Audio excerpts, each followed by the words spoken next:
Et salut à tous, et on se retrouve aujourd'hui pour cette troisième partie d'ouverture de display complet Dominaria. On a fait une bonne grosse moitié de la boîte, voilà, et on va se faire logiquement la fin dans cette partie, donc on s'arrêtera quand il n'y aura plus aucun booster dans la boîte. On a déjà ouvert 4 mythiques. Je vous invite à aller voir les deux parties précédentes, voilà, ça peut être intéressant. Là, je vais aller super vite sur les communes et aussi sur les zones co, parce qu'on commence à en avoir ouvert beaucoup de différentes. Et on va se torcher le reste de la boîte, sachant que la mythique ou rare foil n'est pas encore tombée, donc tout est encore possible. On attend la 5ème mythique avec beaucoup d'impatience. Et voilà, on est parti. Option, Eldoyanovar, c'est cool. On a pour Unco donc la rune du garde du conservateur, qui nous dit qu'on va pouvoir enchanter un permanent, tout bêtement, que le permanent qu'on aura enchanté aura la défense talismanique, et quand le permanent enchanté quitte le champ de bataille, s'il était historique, on pioche 2 cartes. Donc ça peut nous faire piocher 2 cartes pour 3, tout en protégeant un permanent, donc ça peut être plutôt intéressant. Mémorial à l'unité, le terrain vert qui arrive en jeu engagé, qui nous dit qu'on pourra payer 3, l'engager, le sacrifier, regarder les 5 cartes du dessus de notre bibliothèque, révéler une carte de créature et la mettre dans notre main, et le reste en dessous bien sûr, donc ça peut faire des choses, pourquoi pas, j'aime bien, c'est cohérent avec le vert. 3ème unco, on aura Tiana, pourvoyeuse de navires, donc c'est encore une fois un nouvel ange de cette extension. Donc pour 5, une 3-3 vol initiative, ange et artificier. À chaque fois qu'une aura ou un équipement que vous contrôlez est mis dans un cimetière depuis le champ de bataille, vous pouvez renvoyer cette carte dans la main de son propriétaire au début de la prochaine étape de fin. Donc toutes vos auras et vos équipements qui devraient être détruites en quelque sorte, vous pourrez les renvoyer dans votre main à chaque fois. Donc c'est plutôt fort, c'est du recyclage comme on dit, et le recyclage c'est bien, voilà. En rare, c'est le premier qu'on pioche, le rectorat du haut des falaises. Donc il y a 5 entre guillemets nouveaux terrains, puisque ce sont des rééditions qui datent d'Innistrad. Ce sont les checklands, puisqu'ils arrivent en jeu dégagés si vous contrôlez déjà une montagne ou une plaine. Voilà, donc ils vérifient en fait si vous avez déjà l'un de ces deux types de terrains parmi vos terrains. Et c'est cool puisque en fait en Ixalan on avait eu les terrains donc alliés, donc c'est-à-dire les couleurs qui sont adjacentes. Et là on a enfin en réédition ces terrains-là qui sont beaucoup plus rares, qui sont les couples de couleurs ennemies. Donc là par exemple on a le blanc-rouge. Voilà, c'est une couleur ennemie puisque les deux couleurs ne sont pas adjacentes. Donc rectorat du haut des falaises, il y en a 5 différents dans cette extension et c'est plutôt cool d'en piocher enfin un. Voilà, je commençais à me demander où sont ces terrains. Rien de plus à part un gobelin qui est ultra vénère dans le slot derrière la rare. Voilà, tout bêtement. On continue. Ce serait bien, j'avais presque oublié qu'ils existaient en fait ces terrains-là, mais c'est vrai qu'on pourrait en piocher quelques-uns supplémentaires, ça pourrait être plutôt pas mal. Le servant voltaïque, voilà, l'arpenteur, ça me fait plutôt marrer que ce soit marqué arpenteur, puisqu'en fin de compte les arpenteurs c'est l'ancien nom des planeswalkers, donc c'est plutôt cool.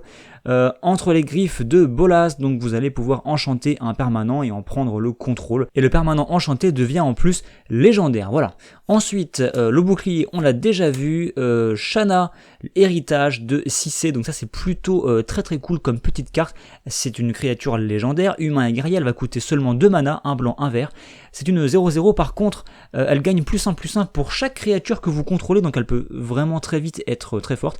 Et en plus, elle ne peut pas être la cible de capacité que vos adversaires contrôlent. Donc elle peut être ciblée par des sorts, mais pas des capacités. Autrement dit, c'est une sorte de défense talismanique, mais un peu moins forte que défense talismanique. Voilà. Je sais pas pourquoi ils ont jugé utile de faire ça et de pas lui mettre directement Hexproof, mais bon, pourquoi pas. En rare, on aura le droit, justement, cimetière des Sylves, donc 2ème terrain double. Écoutez, il suffit que je dise qu'on n'en pioche pas pour qu'on les pioche tous, en fait. C'est un peu ça l'idée. Et donc, on a juste derrière une commune foil, et ce sera le limon corrosif. Donc, le fameux limon que si il se bat, entre guillemets, contre une créature qui a des équipements, il va pouvoir détruire tous les équipements attachés à la créature. Donc c'est plutôt une foil plutôt correcte. Moi j'aime beaucoup les limons en plus, donc ça fait plutôt plaisir. On enchaîne du coup, allez, donc là, a priori, si ma logique est bonne, et ma logique est toujours bonne bien sûr, on aura un 3ème terrain double, voilà. puisque jamais 203 encore une fois, donc voilà, on n'a pas de terrain double mais on a au moins un terrain unco, donc c'est le blanc qui dit qu'il arrive en jeu engagé bien sûr, et que pour 4 en le sacrifiant on peut créer 2 jetons, un blanc soldat, voilà, ça fait des bloqueurs, ça peut toujours être utile. Ensuite l'esprit du sanctuaire pour 4, une 3-2 lien de vie, défaussez-vous d'une carte historique pour que l'esprit du sanctuaire acquiert l'indestructible jusqu'à la fin du tour. Très bien, pourquoi pas, donc une 3-2 lien de vie qui va pouvoir se rendre indestructible un peu quand vous voulez, en vous défaussant de certaines cartes, pourquoi pas. Peut-être un peu cher, s'il avait coûté 3, ça aurait potentiellement été fort, là je ne sais pas. Ensuite on a le sorcier du coup, qu'on a déjà vu, et rare, on aura le droit au tournoyeur de chaîne gobelin, donc je vais vous en parler justement de ces 5 rares qui ont chacune 3 manas identiques dans leur coup, et c'est le tournoyeur de chaîne gobelin, donc le rouge, qui sera tout bêtement une 3-3, et quand il arrive sur le champ de bataille, il va infliger une blessure à chaque adversaire et à chaque créature et le Planeswalker qu'il contrôle, ce qui peut s'avérer puissant si vos adversaires ont beaucoup de Planeswalker déjà et de petites créatures qui peuvent mourir rapidement, donc c'est plutôt bien comme rare, et donc non, ma logique n'est pas si bien que ça puisqu'on n'a pas eu de 3ème terrain double, c'est un peu dommage. Alors je ne sais pas si les ratios sont les mêmes que dans des extensions précédentes, mais il semblait qu'on trouvait à peu près 3 terrains comme ça, enfin les 3 terrains spéciaux de chaque extension dans une boîte complète en fait, donc logiquement on devrait pouvoir en trouver encore au moins un je pense, voilà c'est tout ce que j'avais à dire en fait, donc on va continuer avec ce booster que nous avons entre les mains, la baguette de sorcier, qui nous dit que ça s'équipe pour 3, ça coûte 1 à jouer, la créature équipée gagne une capacité, elle peut en s'engageant infliger une blessure à une cible joueur ou planeswalker, et si cette créature est un sorcier, en plus elle va pouvoir mettre 2 blessures, et pas une, donc ça peut vraiment être très fort si vous équipez ça à un sorcier, voilà, et si en plus le sorcier a des effets du genre dès qu'elle inflige des blessures, ceci, cela, ou même le lien de vie, ça peut être très intéressant. On enchaîne avec éclair de sorcier, on avait baguette de sorcier, on a éclair de sorcier, on reste dans le thème pour 3, ça va coûter 2 de moins à lancer si vous contrôlez un sorcier, donc potentiellement que 1, et ça va mettre 3 blessures à n'importe quelle cible, donc en gros c'est comme la foudre qui mettait pour un rouge 3 blessures à n'importe quelle cible en éphémère, sauf que c'est une foudre tant que vous avez un sorcier, mais tant que vous n'avez pas de sorcier c'est beaucoup moins bien qu'une foudre, mais ça fait plaisir d'avoir des blasts aussi violents dans cette extension. Pour le slot de la Unco légendaire d'Anita Capachen Parangon, donc en gros pour 3 vous avez une 2-2 humain et chevalier, initiative, vigilance, lien de vie qui va faire coûter vos sorts d'aura et d'équipement moins cher. Moi je dis c'est plutôt pas mal, surtout que si de base vous l'avez sur la table et que c'est elle que vous équipez avec vos auras et vos équipements, ça peut vraiment être très fort étant donné tous les mots-clés qu'elle a déjà. Voilà. Au niveau de la rare, ce sera la première éruption, donc pour 3 une saga. Première capacité, elle inflige une blessure à chaque créature sans le vol, ok. Deuxième capacité, vous gagnez 2 mana, très bien. Troisième capacité, vous devez sacrifier une montagne, et si vous le faites, parce que vous pouvez très bien ne pas le faire si vous n'aviez pas de montagne, cette saga va infliger 3 blessures à chaque adversaire. Voilà. Ce qui peut être à chaque créature, ce qui peut faire un peu le ménage, donc pourquoi pas, une rare assez correcte, voilà. Ensuite, rien de plus, le fameux zombie et chevalier avec la menace, qui est généré par Josuves, qu'on n'a pas encore pioché dans cette boîte, mais ça serait bien de la piocher, quoi qu'on a déjà pioché dans des boosters précédents, donc c'est pas forcément très très grave. On continue, donc du coup, puisqu'il faut quand même qu'on se finisse la boîte, ce serait bien un jour. Donc premier Unco, ce sera l'esprit du sanctuaire qu'on a déjà vu, le familier qu'on a déjà vu, Danita qu'on vient de voir en fait, et attention, rare, et ce sera le champion feuillacier, donc encore une fois, carte créature avec 3 symboles, cette fois-ci c'est la verte, et c'est à mon sens la meilleure des 5, et c'est celle que je souhaitais piocher en plusieurs exemplaires, donc ça me fait extrêmement plaisir. Donc 5-4, 5-4 pour 3 déjà, c'est déjà extrêmement violent, et en plus elle ne peut pas être bloquée par des créatures de force inférieure ou égale à 2, ce qui est plutôt violent. Voilà, je pense qu'on n'a pas besoin d'en dire plus sur cette carte là, elle est violente par défaut. Voilà, ça me semble plutôt pas mal. Ensuite, on aura derrière pas grand chose, et on va pouvoir du coup continuer. Avec plutôt plaisir quand même, les 2 terrains doubles, le champion de feuillacier, on commence à tomber sur des cartes plutôt intéressantes sur le slot des rares, donc ça me fait plutôt plaisir. Allez, donc là, je me spoil, mais j'ai l'impression qu'on a une foil en fait juste derrière. Carnage de la forêt, c'est ultra violent comme nom de carte. Ça coûte 4 et ça peut se kicker pour 4 et donc coûter 8 en tout. Ça va dire qu'on va mettre un marqueur +1/+1 sur chaque créature que vous contrôlez. Et si ça a été kické, à la place, on va mettre 2 marqueurs +1/+1 sur chaque créature que l'on contrôle. Encore une fois, les jeux avec plein de petits jetons vont apprécier ce type de carte. Champion de la flamme, 1-1 piétinement pour 2, ok, et il va gagner +2/+2 pour chaque aura et équipement qui lui sont attachés. Donc il peut vraiment devenir très très puissant, donc il n'a pas de défense talismanique ou ce genre de choses pour le protéger, mais en soi il peut devenir très puissant. Ensuite, à bord de l'Aquilon, rituel pour 2 en blanc, donc du coup regardez les 5 cartes du dessus de votre bibliothèque, vous pouvez révéler une carte historique parmi elles et la mettre dans votre main, et le reste en dessous de votre bibliothèque. Bah écoutez, pourquoi pas, ça me semble tout à fait correct. On aura au slot de la rare, non pas de la rare, de la... bah si, je suis en train de me dire, on a eu 3 Unco et pas de légendaire à la 3ème Unco, c'est un peu du vol, ça, j'ai envie de dire. D'habitude, on a toujours une légendaire. Bon, pourquoi pas. En rare, on aura le droit à, Traxos, que vous connaissez maintenant.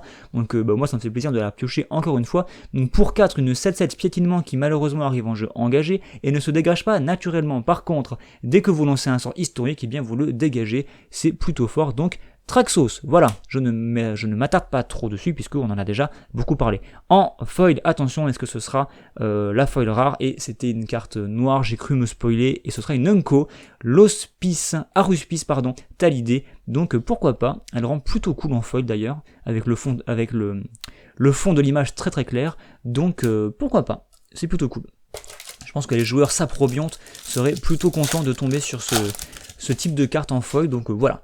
On enchaîne du coup, hop, on va essayer de moins se spoiler du coup pour cette fois-ci. Donc première Unco, on aura le droit au mémorial à l'unité, voilà, qu'on a déjà vu en fait. L'Otalidé fritillaire, voilà, donc 2/2 pour 2, chaque autre créature que vous contrôlez qui est un fungus ou un saprobionte va gagner +1/+1, donc ça me paraît extrêmement fort. Heureusement, je ne suis jamais tombé contre cette carte-là aux avant-premières, mais il y avait déjà suffisamment de joueurs saprobiontes, ça m'aurait fait extrêmement mal de tomber là-dessus, mais c'est une carte qui à mon avis est très puissante, voilà. Ensuite, on retombe sur Shanna, et en rare, ce sera le vœu druidique de Kamahl dont je vous ai déjà parlé aussi. Donc rituel légendaire, vous devez avoir une créature légendaire ou un planeswalker pour la lancer. Ça coûte X et 2 verts. Et X, en fait, plus c'est haut, mieux c'est, puisque vous regardez les X cartes du dessus de votre bibliothèque, et parmi elles, vous pouvez mettre sur le champ de bataille n'importe quel nombre de cartes de terrain et ou de permanents légendaires qui ont un coût converti de mana inférieur ou égal à X, et le reste dans votre cimetière. Donc attention, si vous révélez un truc trop gros, ça ne revient pas dans la bibliothèque, ça va vraiment au cimetière, donc potentiellement ça peut vous meuler en quelque sorte, donc faites vraiment attention quand vous l'utilisez, mais malgré tout ça peut vraiment être très puissant si vous avez un deck conçu pour. Donc voilà, vœu druidique de Kamahl, tout bêtement, derrière rien de plus, on enchaîne, c'est parti. Je suis en train de me dire que je balance mes terrains depuis tout à l'heure, complètement n'importe comment, faudra que je les ramasse, mais ça on s'en fout. Protecteur de Gaïa, voilà, on enchaîne. Les petites Unco, où sont-elles? Elles sont ici. Éclair de sorcier, tout bêtement, grimoire d'Urza je vous en ai déjà parlé, donc je passe, voilà. Urgoros, dont on a déjà parlé aussi, donc je passe aussi. Rare, et ce sera le géant bicéphale, donc c'est-à-dire avec 2 têtes, pour 4, une 4/4, c'est plutôt bien. Et à chaque fois que le géant bicéphale attaque, jouez 2 fois à pile ou face. Si les 2 pièces retombent sur face, il aura la double initiative. Si les 2 pièces retombent sur pile, le géant acquiert la menace. Et si ça tombe sur rien du tout, donc un pile et un face, il va rien se passer du tout. C'est assez aléatoire comme carte, mais c'est plutôt bourrin et j'aime bien ça, donc moi je trouve que c'est une carte plutôt très très fun à jouer. Voilà, on enchaîne une forêt, pas de foil, un petit clair 0-1, voilà. Donc il me semble qu'il y a une saga qui crée des clairs et qui après crée un démon, donc ça doit venir de là. On enchaîne, booster suivant. Alors, est-ce qu'on va tomber sur notre mythique ou notre rare foil? Ça pourrait être bien de finir par tomber dessus un jour, j'ai envie de me dire. Voilà, Unco, temps des glaces, on a déjà vu ça au tout début du display, donc je passe. Réduit à néant, voilà, détruisez la créature non légendaire ciblée pour 2 en éphémère, donc c'est plutôt fort. Bien sûr, ça gère pas les légendaires, mais voilà, on peut pas tout avoir non plus. On enchaîne avec pépinière de champignons, donc ça c'est un enchantement que vous jouez pour 2 et ça vous dit qu'à tout moment vous pouvez payer 2, exiler une carte de créature depuis votre cimetière pour créer un petit jeton saprobionte et qu'à tout moment vous pouvez sacrifier 2 saprobiontes pour gagner 2 points de vie et piocher une carte. Donc voilà, dans les jeux saprobiontes encore une fois c'est plutôt apprécié. Ensuite en rare on aura peut-être une faute, je ne sais pas. Rare et ce sera Ariel, chevalière, vent des vertus et non pas la petite sirène bien entendu. Donc 4-4 vigilance pour 4, pour 3 vous l'engagez vous allez créer un jeton de 2 blanc chevalier vigilance qui est plutôt fort et pour 1 noir vous l'engagez, vous engagez en plus X chevalier dégagé que vous contrôlez, donc X étant le nombre de votre choix, pour détruire une créature ciblée de force inférieure ou égale à X. C'est un peu cher payé mais comme vos chevaliers ont la vigilance vous pouvez le faire tranquillement à la fin du tour de votre adversaire, donc ça peut vraiment être puissant. Donc Ariel, moi je l'avais pas pioché, donc ça me fait plutôt plaisir de l'avoir, et non pas de foil, il me semblait, mais non pas du tout. On enchaîne, il nous reste à peu près 6 boosters, d'après ce que je crois voir, donc on va aller, allez, on va tâcher d'aller un peu plus vite, et il y a un bout de plastique bizarre qui est collé à ma main, c'est un peu bizarre, donc voilà, on s'en fout. Option, hop, Ève de Lianovar, ça fait toujours plaisir. Mur d'amarante, donc qui est très drôle d'ailleurs, pour 4, 0,6 défenseur, pour 2, en fait, il va acquérir l'indestructible jusqu'à la fin du tour, donc ça fait un mur vraiment très difficile à détruire, voilà, tout bêtement. Le combat par le feu, on l'a vu, le murmure, on l'a vu, rare ou mythique, attention, et ce sera une rare, le djinn des tempêtes, donc encore une fois, l'une des 5 cartes qui a 3 manas différents, donc on aura eu la noire, la verte, la rouge et maintenant la bleue, il nous manque plus que la blanche et on aura eu les 5 dans la boîte, donc c'est plutôt cool.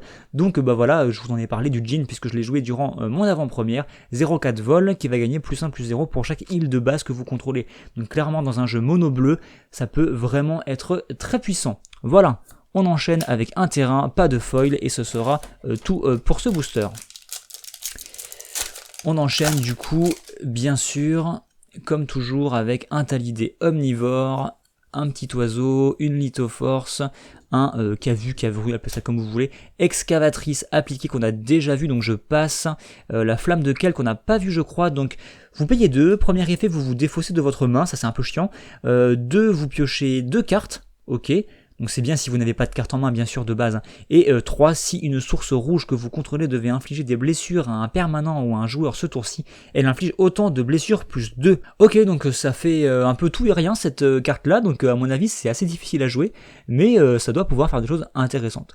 Voilà, ensuite on est donc du coup sur la première Unco, donc on a l'Unco légendaire logiquement, Arvad, le maudit que je ne connaissais pas, il me dit strictement rien, c'est un peu space, donc pour 5 on aura un vampire chevalier, ce qui est plutôt bien, 3-3 contact mortel, gain de vie, voilà, il plaisante pas, les autres créatures légendaires que vous contrôlez gagnent plus 2, donc il va venir booster vos autres créatures légendaires, ce qui est plutôt fort, donc voilà, donc Arvad le maudit. Très bien, en rare, attention, on aura le droit, voilà, je vous le disais, il fallait que ça arrive, le 3e terrain double, donc ça fait plutôt plaisir, donc 3 pour l'instant, peut-être un 4e, nous verrons. Il y a une foil, attention, est-ce que ce serait la rare ou la mythique foil par hasard? Et non, ce sera une commune, divination, voilà, divination, foil et un jeton chevalier très joli. On enchaîne.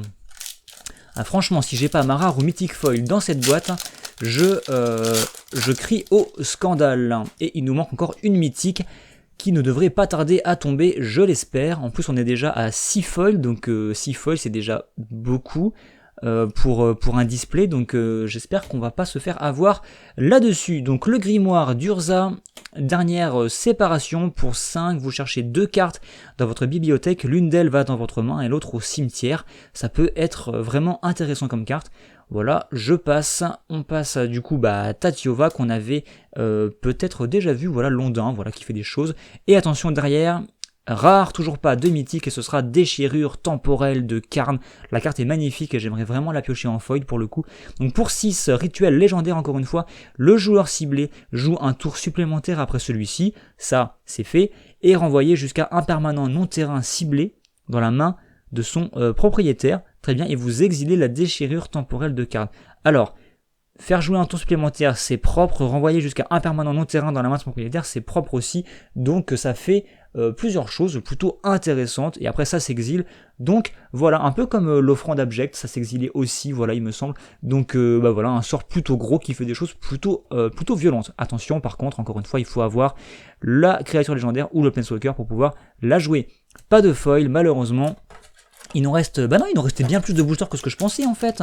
Oh, bah ça va, on est super large, en fait. On est super large, ça serait bien que la vidéo se finisse un jour quand même, parce que ce display a l'air d'être infini en termes de quantité de boosters, c'est assez fou.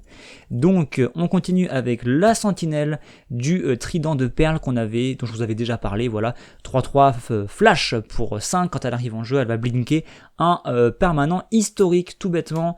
Bénédiction de Gaïa qu'on a déjà vu, Tatiova qu'on vient de piocher, donc on l'a déjà vu forcément. Rare, et ce sera l'allosaure territorial, donc pour aller avec vos dinosaures d'Ixalan, tout naturellement, une 5-5 pour 4, ce qui est plutôt fort, et quand il arrive sur le champ de bataille, si vous l'avez kické, donc si vous l'avez payé pour 7 et pas pour 4, eh bien il va en plus pouvoir se battre contre une créature ciblée. Donc voilà, une grosse carte pour pas très cher, et si vous payez le coût supplémentaire, elle va vous faire une pseudo-gestion, donc ça fait plutôt plaisir. La carte est plutôt jolie en plus, donc c'est cool. Là pour le coup, on a vraiment une foil, attention, allez, rare, mythique, on se spoil à fond. Et ce sera une commune à nouveau, la pillarde Keld. J'ai vraiment peur qu'on ne pioche pas de rare ou mythique foil dans cette boîte. Et ce serait assez dommage. Ce serait vraiment très dommage. Donc on continue. On continue avec une boussole, un dracon, le planeur, voilà. Donc la pépinière, on l'a déjà vu, donc je passe rapidement. Mémorial au génie, donc c'est le terrain bleu. Lui, il va pouvoir nous faire piocher 2 cartes en se sacrifiant et en payant 5, pourquoi pas. On a le sage de Latnam, qui n'est pas légendaire pour le coup. D'habitude on a toujours une créature légendaire à ce slot là, mais là pas du tout. Donc un 2 pour 2, vous pouvez l'engager, sacrifier un artefact et piocher une carte, ça m'a l'air plutôt propre comme capacité. On enchaîne avec la rare, et ce sera toujours pas notre mythique grand seigneur de guerre Rada, donc c'est la nouvelle Rada, qui est plutôt balèze je trouve, balèze dans tous les sens du terme. D'ailleurs elle a l'air d'avoir pris un peu de poids, la petite, qui était assez maigrichonne de base. Donc pour 4, c'est une 3-4 célérité, et elle dit qu'en fait, à chaque fois que des créatures que vous contrôlez vont attaquer, vous allez pouvoir ajouter autant de mana de la combinaison vert-rouge que vous désirez. Donc c'est plutôt fort. Voilà, et en plus on vous précise que ce mana ne disparaît pas des phases ce tour-ci, c'est pour éviter, parce qu'en fait dès que la phase de combat se termine, normalement tout le mana qui était dans votre réserve disparaît, mais pour que vous puissiez l'utiliser en phase principale 2, voilà, c'est pour ça qu'on a cette petite précision. Donc Rada, très bien. Et rien de plus ici. Donc là pour le coup il nous reste vraiment 4 boosters. On a encore normalement l'opportunité de piocher une mythique je dirais, et une rare ou mythique folle. J'ai vraiment envie de les piocher. Je commence un peu à flipper, mais il faut pas, hein, voilà, parce que sinon, voilà, si on commence à flipper après, on va pas les piocher, et ce serait un peu dommage. Voilà, ça n'a absolument aucun lien, bien sûr, mais j'avais envie de parler, donc je parle. Donc, essaim de sport, créer 3 jetons 1 vers sa pro, très bien, en éphémère en plus, ça fait des choses. Le chef de guerre gobelin, très bonne réédition pour 3, une 2-2, qui dit que tous les gobelins que vous contrôlez ont la célérité, et que vos sorts de gobelins coûtent 1 de moins à lancer, donc très fort, vous en conviendrez. Ensuite, on a notre créature légendaire, et ce sera Slin Voda, la profondeur ascendante, Léviathan et pas dinosaure, même si ça fait penser à certains gros dinos de Ixalan. Donc pour 8, c'est une 8-8, si vous la kickez pour 2 de plus, donc en gros que vous la jouez pour 10, eh bien elle a un effet supplémentaire. En gros, quand elle arrive en jeu, si elle a été kickée, vous renvoyez toutes les créatures dans la main de leur propriétaire, à part les ondins, parce qu'ils savent nager, les kraken, les léviathans, les pieuvres et les grands serpents. Voilà, donc il y a d'autres léviathans ou kraken qui font ça, mais sans inclure les ondins. Donc là les ondins aussi sont épargnés, donc ça la rend un peu moins forte je trouve, mais bon c'est comme ça. En rare, Josu Ves, qui est vraiment très cool. Chevalier Lich, il coûte 4, c'est une 4-5 menace, si vous le kickez pour 6, donc que vous le jouez pour 10 en gros, il vous met sur la table 8 chevaliers, 2-2 noir zombie menace, c'est extrêmement puissant, j'adore cette carte, donc c'est très cool. Donc je l'avais déjà pioché, donc, mais c'est cool de l'avoir en 2 exemplaires. Voilà, Josu Ves, chevalier Lich, tout bêtement. Donc ça c'était pour la rare, pas de foil dans ce booster, et on va continuer. 3 boosters, ça commence à être compliqué. Ça commence à être très compliqué, il ne faut pas désespérer. Allez, on enchaîne avec ce petit booster. Donc là, on a enfin trouvé le chevalier de la malice. Donc on avait trouvé le premier chevalier qui était le même mais en blanc en fait. Mais là, le voici en noir. Donc 2-2 pour 2. Initiative, défense talismanique contre le blanc et il gagne +1 en force tant qu'un joueur contrôle un permanent blanc. Voilà, c'est tout simplement le miroir de l'autre chevalier qui était blanc. Phénix au cri de guerre pour 4, une 2 de vol célérité. À chaque fois que vous attaquez avec au moins 3 créatures et que vous décidez de payer 3, vous pouvez le renvoyer sur le champ de bataille depuis votre cimetière, engagé et attaquant. Voilà, donc un phénix qui revient en jeu, voilà, et qui fait des choses, donc c'est plutôt cool. Ensuite, on aura le droit à Grun, le roi solitaire en slot Unco légendaire. Donc pour 6, c'est une 5-5. S'il a été kické, il arrive en jeu avec 5 marqueurs +1/+1 sur lui, donc c'est une 10-10 quand même, c'est pas rien pour du coup un sort qui va vous coûter 9. Et à chaque fois qu'il attaque seul, on double sa force et son endurance jusqu'à la fin du tour. Donc dans un jeu exaltation, ça peut vraiment être très fort, mais ça veut dire que s'il est 5-5, vous attaquez seul, il devient 10-10, mais s'il était déjà 10-10 et que vous attaquez seul, il devient 20-20, ce qui est extrêmement puissant et violent pour votre adversaire. Voilà, Grun, le roi solitaire, et attention, derrière, rare, et ce sera le maréchal Bénalian. Donc on aura réussi finalement à avoir les 5 cartes de créatures, donc le cycle complet, qui ont justement 3 manas identiques dans leur coup. Donc c'est la fameuse 3-3 qui dit que les autres créatures que vous contrôlez gagnent +1, ce qui peut vraiment être très fort. En plus c'est un chevalier, donc dans les decks tribaux un peu chevalier, ça peut vraiment être très fort, et c'est plutôt cool. Donc là on a une foil visiblement. Est-ce que ce serait par hasard notre rare ou mythique? Ça serait bien quand même, attention. Et Unco malheureusement, Unco légendaire, cela dit, donc Valduc, gardien de la flamme. Voilà, donc c'est une 3-2 pour 3, qui rend plutôt cool, ça va. Au début du combat, pendant votre tour, pour chaque aura et chaque équipement qui sont attachés à Valduc, eh bien vous pouvez créer un jeton 3-1 rouge élémental avec le piétinement et la célérité qui seront exilés au début de la prochaine étape de fin. Donc voilà, il va pouvoir, en s'équipant et en s'augmentant, sans avoir besoin lui-même d'attaquer, eh bien créer plein de petits jetons qui vont attaquer pour lui. Donc pourquoi pas. Il nous reste 2 boosters, on a déjà ouvert 1, 2, 3, 4, 5, 6, 7, 8 foils. 8 foils, c'est assez violent comme ratio. Donc en piocher encore une pour avoir une rare ou une mythique, ça paraît assez improbable sur 2 boosters, mais logiquement on y a le droit, donc j'espère vraiment que ça va se produire. Allez, donc là je commence un peu à flipper pour la suite, mais bon, ça fait partie du jeu, donc j'ai passé le Juggernaut, j'aurais pas dû. Donc Juggernaut 5-3, pareil, réédition, hein, on la connaît depuis très longtemps. Elle coûte 4, 5-3, elle doit attaquer à chaque tour si possible, elle ne peut pas être bloquée par des murs, tout bêtement. Voilà, Juggernaut, c'est très subtil comme carte. On continue avec le barrage gobelin, il coûte 4, il inflige 4 blessures à une créature ciblée, et s'il a été kické, il va infliger aussi, en plus, 4 blessures à une cible joueur ou planeswalker. Donc il coûte 4 et son kick c'est sacrifier un artefact ou un gobelin. Pourquoi pas. Ensuite, Valduc, on vient de piocher justement, et attention, est-ce qu'on va avoir notre 5e mythique? Non, rare, et ce sera un 4e terrain double, donc c'est plutôt une très bonne pioche, même si c'est pas la mythique que l'on attendait. Et on a quand même, derrière, attention, une foil, donc là, ça y est, c'est, je l'espère, notre rare foil. Yes, rare foil, attention, et champ de pression, je vous l'avais dit, on y a le droit, il fallait que ça se produise, c'était obligé. Voilà, donc champ de pression, donc c'était la fameuse carte qui sera à mon avis très puissante dans des decks vraiment très très bleus, très très contrôle, donc pourquoi pas forcément la carte que j'aurais aimé le plus, mais bon, ça reste une rare foil et c'est plutôt cool. Donc dernier booster, on a eu 4 mythiques seulement, donc tout porte à croire que ce booster va contenir une mythique, ce serait vraiment bien, ça fait longtemps qu'on n'en a pas pioché, pour avoir une 5e mythique ce serait vraiment cool, sinon bah tant pis, hein, c'est pas grave, hein, mais ce serait quand même bien. Donc dernier booster de la boîte, encore une fois, hein, la boîte est vide malheureusement, Mémorial à la guerre, je suis en train de me dire qu'on a peut-être pioché tous les terrains comme ça en fin de compte, hein. Donc pour 5 vous le sacrifiez, vous détruisez un terrain ciblé, voilà tout bêtement, le Cavru qu'on a déjà vu, Raph qu'on a déjà vu aussi, et attention, allez, mythique. Rare malheureusement, et ce sera l'ombre d'effroi qu'on a déjà pioché, donc rien de spécial. Donc voilà, un emblème de Teferi, on aura eu malheureusement seulement 4 mythique et le display est vide. Voilà, donc ça arrive 4 mythiques, hein, malheureusement c'est comme ça. Donc on a eu une très bonne grosse dose de foil, donc c'est cool, mais ça aurait été mieux d'avoir un peu moins de foil et un peu plus de mythique, j'ai envie de dire. Donc voilà pour nos foils et la rare foil justement qui est là, qui rend très bien après en foil. L'illustration est vraiment cool, donc ça au moins ça fait plaisir. Hop, hop, hop, hop, hop.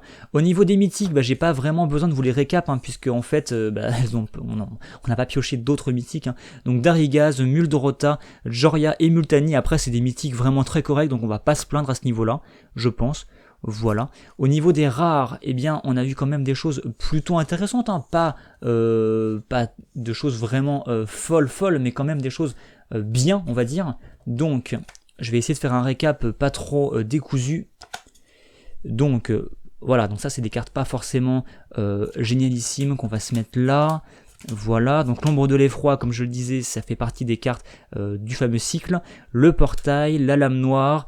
Je suis en train de me dire que potentiellement vous avez le reflet là et que vous n'avez rien vu du tout, donc je suis désolé à ce niveau-là. Lame noire reforgée qui est plutôt cool. L'offrande abjecte qui est cool aussi. Marwyn qui est cool. La maîtrise qui est pas folle, voilà. Une saga. Le vampire que je trouve pas ultra fou en 2 exemplaires. Le djinn des tempêtes, donc c'est la deuxième du cycle. Ariel. Ombre de l'effroi en 2 exemplaires. Le maréchal, voilà. Josuves que je trouve très cool. Rada, l'Allosaure, les chirures temporelles, un terrain donc double, qu'on a eu donc 3 ou 4 terrains doubles il me semble même d'ailleurs, voilà, le vœu, Traxos qui fait toujours plaisir, le champion qui est très puissant, que j'aime beaucoup, donc ça c'est une très bonne pioche, le gobelin, voilà la 5e carte pour finir le cycle, et 3 terrains de plus, donc en tout 4 terrains, voilà. Donc je pense que à ce niveau-là c'est plutôt cool. Donc voilà, écoutez, je pense que ce display n'est pas à jeter à la poubelle, hein. Très clairement, il y a vraiment eu des choses plutôt cool. Après, c'est pas non plus un display de l'espace. On n'a pas eu 2 Planeswalkers, c'est un peu dommage. Il y en a quand même 3 dans l'extension, donc c'est un peu dommage, mais bon, ça fait partie du jeu. 4 mythiques seulement, une rare foil pas ultra pétée, 4 terrains, cela dit, un champion, quelques rares corrects. Ça me semble plutôt pas mal.